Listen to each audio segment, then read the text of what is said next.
उत्तर भारत के film city के नाम से मशहूर नोएडा स्थित मारवाह स्टूडियो में 3 दिवसीय चल रहे 12वें ग्लोबल फेस्टिवल ऑफ जर्नलिज्म कार्यक्रम के तीसरे दिन और दिन के पहले सत्र में regional media and national politics विषय पर चर्चा की गई। भारतीय संस्कृति के अनुसार द्वीप प्रज्वलन और गणेश वंदना के साथ कार्यक्रम की शुरुआत हुई।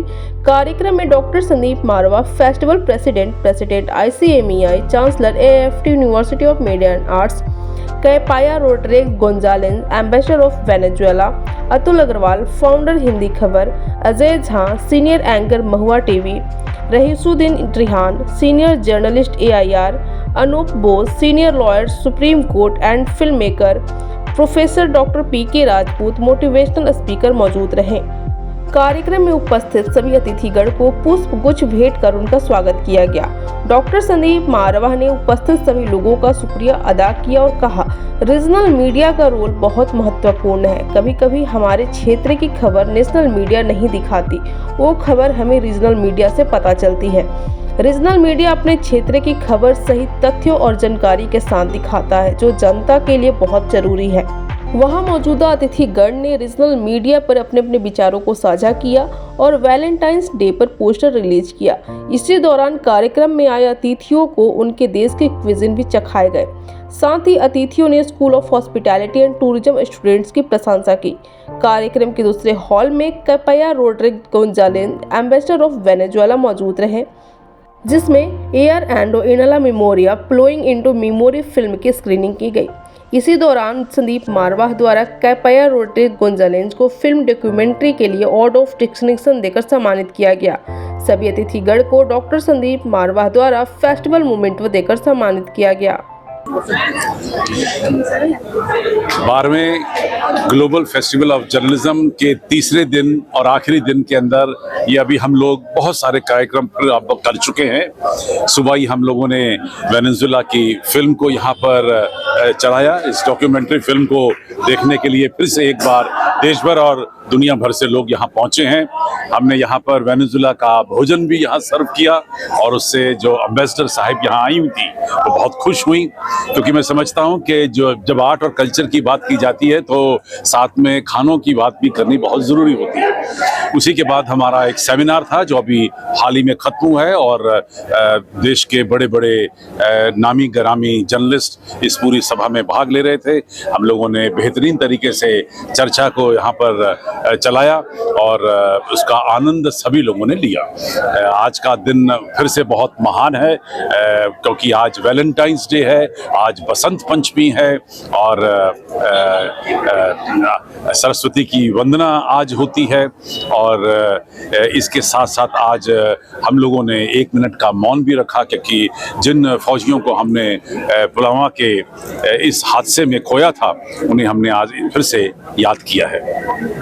आने वाले थोड़ी देर में बहुत सारे और कार्यक्रम होने जा रहे हैं। हम लोग अब थोड़ी देर में यहाँ नुक्कड़ नाटक देखेंगे। उसके बाद शाम को एक ज़बरदस्त फैशन शो का आयोजन किया गया है और उससे पहले जो सबसे महत्वपूर्ण कार्यक्रम है अवार्ड्स का, क्योंकि हमें ये कहते हुए बड़ा हर्ष होता है कि हम लोगों ने महात्मा गांधी के नाम पर एक जर्नलिस्टिक अवार्ड की रचना रची थी, जिसका नाम है Mahatma Gandhi national award for promotion of journalism, और उन अवार्ड को आज यहाँ से दिया जाएगा। उसके साथ ही global award, excellence award for journalism, कुछ ऐसे लोगों को भी सम्मानित किया जा रहा है जिन लोगों ने अपने इस जर्नलिज्म के क्षेत्र में महत्वपूर्ण काम किए हैं। ये कार्यक्रम थोड़ी देर में शुरू होने वाला है और मैं समझता हूं कि आप सभी को फिर से एक बार निवेदन। मेरा एक्सपीरियंस बहुत अच्छा रहा और AAFT में आना हमेशा से बहुत सौभाग्यशाली समझता हूँ मैं खुद को। संदीप मारवा सर के साथ आना, उनके साथ बैठना, उनको सुनना, उनको देखना, ये वाकई बहुत अच्छा और सुखद रहता है। और मैं मौके ढूंढता हूँ कि कभी आपके AAFT में कोई प्रोग्राम हो और मैं वहाँ जाऊँ और बच्चों से बात करूँ, मारवा सर को सुनूँ। यहाँ की जो फीलिंग है इस इंस्टीट्यूट की वो बहुत डिफरेंट है, बहुत पॉजिटिव है। सर, आपने रीजनल चैनल को लेकर और नेशनल चैनल को लेकर कहा है अंदर इवेंट में, तो उसके लिए क्या कुछ कहना चाहेंगे आप? मैंने बहुत कुछ बाहर अंदर कहा है, और बाहर में सिर्फ ये कहना चाहता हूँ कि जो नेशनल मीडिया है ना, वो एक परसेप्शन बनाता है, देश में एक नैरेटिव बनाता है।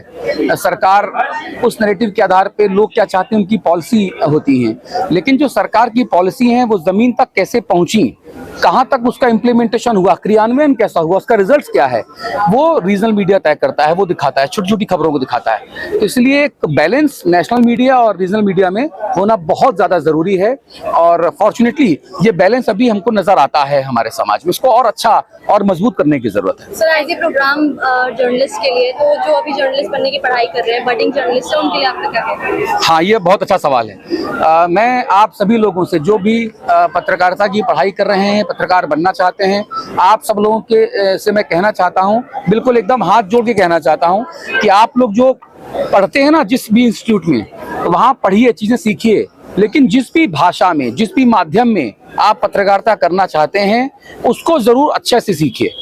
अगर आप हिंदी में जाना चाहते हैं तो आपको हिंदी अच्छी आनी चाहिए, इंग्लिश में जाना चाहते हैं इंग्लिश अच्छी आनी चाहिए। आजकल हमारी जो शिक्षा पद्धति है वो ऐसी हो गई है कि हम ना तो हम हिंदी बोल पाते हैं ना हम इंग्लिश बोल पाते हैं, हम आधा हिंदी बोलते हैं आधा इंग्लिश बोलते हैं, हमको समझ नहीं आता है। हाँ, एक नेताजी हैं जिन्होंने एक बार मंच से कहा 35, राहुल गांधी जी 35, मुझे समझ नहीं आया 35 के, ना तो 35 है ना तो 36 है।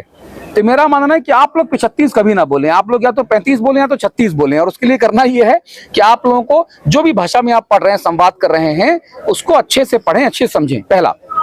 और जितने भी मीडिया के स्टूडेंट्स हैं, हिंदी में टाइपिंग जरूर सीखिए, ये मेरा मूल मंत्र आप सबके लिए रहेगा।